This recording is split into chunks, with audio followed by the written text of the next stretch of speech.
ప్రస్తుతం మనతో పాటు మాజీ బీసీ కమిషన్ చైర్మన్ డాక్టర్ వకలవర్ణం గారు ఉన్నారు. ముందు మాట్లాడే ప్రయత్నిద్దాం. సరే అండి, ఎట్లా చూస్తారు ఇంత పెద్ద ఎత్తున ధర్నా ఏర్పాటు చేసిండు?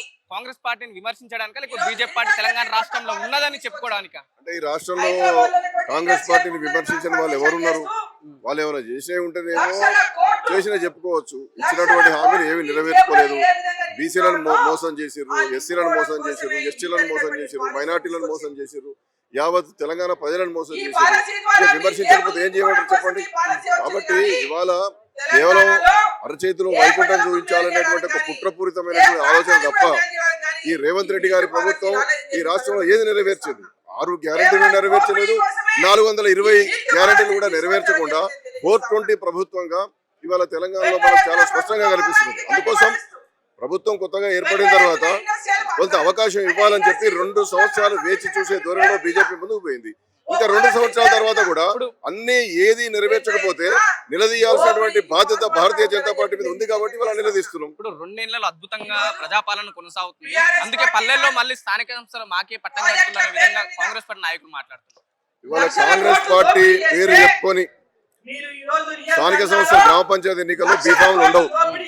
పార్టీ గుర్తుతో ఓరు కాబట్టి బచాయిస్తున్నారు. కానీ ఇవాళ మేము కాంగ్రెస్ పార్టీ అని చెప్పి పోతే ఇవాళ చెప్పుల దండలు వేసే పరిస్థితి ఉన్నది గ్రామీణ ప్రాంతాలలో. ఏం చేసిందని చెప్పి మీరు గ్రామీణ ప్రాంతాల్లో రైతులకు మేలు చేశారా? కార్మికులకు మేలు చేశారా? కుల వృత్తులకు మేలు చేశారా?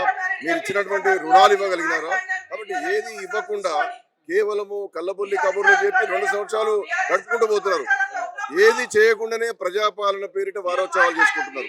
ఏదైనా ఇచ్చినటువంటి హామీ నెరవేర్చినప్పుడు మీరు ఘనంగా వారోత్సవాలు చేసుకోండి, విజయవంతమైనటువంటి కార్యక్రమాలు చేసుకోండి. 2 సంవత్సరాలలో మీరు ఏది చేయగలిగారు? 42% బీసీ రిజర్వేషన్లు ఇస్తున్నారు, ఇచ్చిండ్రా? ఇవ్వకుండానే గ్రామ పంచాయతీ ఎన్నికలు పోతున్నారు కదా. ఇదే మీ విజయవంతమైనటువంటి పాలన అని చెప్పి మేము సూటిగా ప్రశ్నిస్తున్నాం. ఒకవైపు ఈ బీసీ రిజర్వేషన్ గురించి మాట్లాడితే 9th షెడ్యూల్లో కేంద్రంలో బీజేపీ చేర్చట్లేదు, అందుకే మాకు ఇక్కడ ఇబ్బంది అవుతుందని కాంగ్రెస్ పార్టీ పదే చెప్తూ వస్తుంది. నువ్వు 9th షెడ్యూల్లో పెట్టమని అడగలేదు. ఎంతవరకు 9వ షెడ్యూల్లో పెట్టమని అడగలేదు. అన్ని ఫార్మాలిటీస్ తోనే రాష్ట్రపతి గారిని అడగలేదు, ప్రధానమంత్రి గారిని అఖిలపక్షం కలవలేదు, రాష్ట్రపతి గారిని అఖిలపక్షం కలవలేదు. మీరు డెడికేటెడ్ కమిషన్ ఒకసారి తీసుకొని బిల్లులు తయారు చేసిర్రు.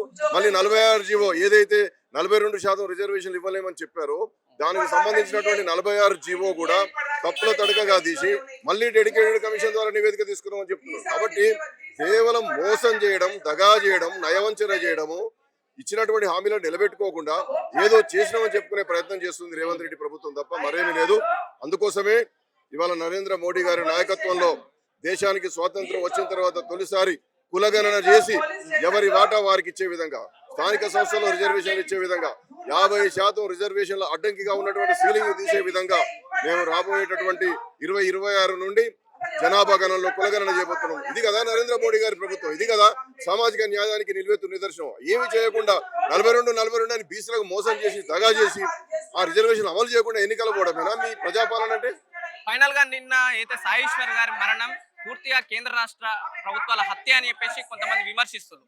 ఇది రేవంత్ రెడ్డి హత్య, ఇది రాష్ట్ర ప్రభుత్వం హత్య. ఇది బలహీన వర్గాలకు సంబంధించినటువంటి చాలా మంది యువతను దిగ్భ్రాంతిలోకి లోన్ చేసింది, బీసీలను దిగ్భ్రాంతికి లోన్ చేసింది. అంతేకాదు, ఇదే కాదు, గడిచిన ఈ 2 ఏళ్లలో సంక్షేమ హాస్టళ్లలో కావచ్చు, రెసిడెన్షియల్ పాఠశాలలో కావచ్చు 150 మంది విద్యార్థులు వివిధ కారణాల చేత మరణించారు. ఇది సిగ్గుచేటు ఈ ప్రభుత్వానికి. ఇవన్నీ కూడా ప్రభుత్వ హత్యలే. ఇవాళ బీసీలు మరణిస్తే, ఎస్సీ ఎస్టీలు మరణిస్తే వారి పక్షాన ఎలాంటి స్పందన లేదు. సాయి ఈశ్వరాచారి మరణించి ఇవాళ 3 రోజులు కావాల్సింది. ప్రభుత్వం నుండి కనీసం శ్రద్ధాంజలి కూడా ఘటించలేదు, ఒక నివాళి కూడా ప్రకటించినటువంటి దౌర్భాగ్యమైనటువంటి పరిస్థితుల్లో కాంగ్రెస్ పార్టీ అధ్యక్షుడు కావచ్చు, మంత్రులు కావచ్చు, ముఖ్యమంత్రి కావచ్చు. అంటే బలహీన వర్గాలకు సంబంధించినటువంటి వాళ్ళు చనిపోతే ఈ ప్రభుత్వానికి పట్టదు. అందుకని నియంతృత్వమైనటువంటి పాలన ఇది, ప్రజారంజక పాలన కాదు. బీసీలను బలహీన వర్గాలను తొక్కివేసేటటువంటి పాలన. కాబట్టి రేవంత్ రెడ్డి గారు మీ మాయ మాటలను బంద్ చేయండి, మీ స్కాములను బంద్ చేయండి, మీ స్కీములు పెట్టండి, ప్రజారంజకమైన పాలన చేయండి, మళ్ళీ ఎన్నికల్లో గెలవండి. మేము వద్దంటలేం. కానీ 2 ఏళ్లలో మీరు ఇచ్చినటువంటి ఏమీ హామీ నెరవేర్చకపోవడం ద్వారా ఇవాళ బీజేపీ సకల జనుల సమాహారంగా ఇందిరా పార్క్ దగ్గర శ్రీ రామచంద్రరావు గారి నాయకత్వంలో మహాధర్నా నిర్వహించింది. ఇది ఫలవంతమైంది. ఇక్కడ నుండి గ్రామాన ఈ ధర్నాలు కొనసాగుతాయనేటువంటి విషయాన్ని రేవంత్ రెడ్డి ప్రభుత్వం గమనించి ఇప్పటికైనా సానుకూలమైనటువంటి నిర్ణయాలు తీసుకోవడానికి ముందుకు రావాలని చెప్పి మేము కోరుతున్నాం.